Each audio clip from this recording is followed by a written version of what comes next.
Hartlik goeiemôre vriende, wat 'n voorreg om vanoggend weer so saam met u stil te word rondom die woord van die Here. Vanoggend is dan die laaste oordenking uit die algemene brief van Judas. Ons lees vanoggend saam uit Judas 1 vers 25. Ek is Dominee Adrian Bester van die AP Kerk Baaklie Oos in die ring van Steynsburg hier in die Oos-Kaap, in die Oos-Kaapse Hooglande hier in die suidelike Drakensberge. En dis 'n groot voorreg om vanoggend weer saam met u te delf in die woord van die Here. Maar voordat ons saam lees, kom ons bid eers saam en ons vra die Here dat hy ons harte ontvanklik sal maak vir u woord. Here, wat 'n voorreg dat ons in hierdie oomblikke mag kom en dat ons kan stil word voor u woord. Dat ons soos die mense in Esra se tyd ook kan bewe voor u woord. Omdat ons weet dat hierdie nie die woorde van 'n mens is nie, maar dat hierdie die woorde van die lewende God is.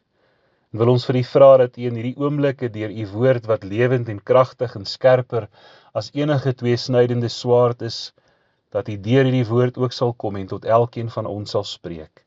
En Here, dat u woord nie leeg na u sal terugkeer nie, maar dat dit sal doen wat u dit gestuur het om te doen.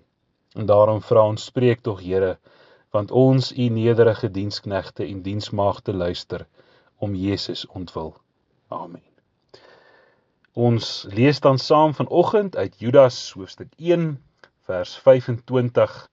Ek het die lofverheffing so in twee gedeel. Ons het gisteroggend na vers 24 gekyk. Vanoggend gaan ons dan aan met vers 25. En Judas is steeds besig met die lofverheffing as hy sê, aan die alleenwyse God, ons verlosser, met 'n hoofletter, kom toe die heerlikheid en majesteit, krag en mag, nou en tot in alle ewigheid. Amen. In die laaste twee verse van Judas se brief besing hy die lof van God met verwysing na sy karaktereienskappe. Die vorige gedeelte, vers 24, was dit die mag, die almag van God, en in vers 25 noem hy hom die alleenwyse God. En waarlik, geliefdes, is daar iets wat hy nie weet nie? Is daar iets wat vir hom te hoog is om te verstaan? Nee, niks is verborge voor sy aangesig nie. Die diepste verborgenhede van die hart van die mens is oop en bloot voor hom. Hy is die alleenwyse, die alwetende. En hy noem hom ook ons verlosser, 'n titel wat meer dikwels aan Jesus Christus toegeskryf word. En tog is God die Vader die outeur van ons verlossing in Jesus Christus. Ons lees mos in Johannes 3 vers 16, want so lief het God die wêreld gehad, dat hy sy eniggebore seun gegee het, sodat elkeen wat in hom glo, nie verlore mag gaan nie, maar die ewige lewe kan hê. Daarom, omdat hy die outeur van ons verlossing is in Jesus Christus, kom aan hom toe die heerlikheid en die majesteit. Ja, wie anders is ons lof en ons eer waardig as hy? Hy moet as koning van die konings aanbid en verheerlik word. Aan hom kom toe die krag en die mag. Hy is bekend vir die heerlikheid van sy sterkte. Hy is 'n verlosser, wie se oor nie te doof is om te hoor nie, en wie se arm nie te kort is om te help nie. En hy is onveranderlik. Daarom sê hy dat hy nou en tot in alle ewigheid aanbid moet word. Hy is onveranderlik. Daar is geen skadu van omkering by hom nie.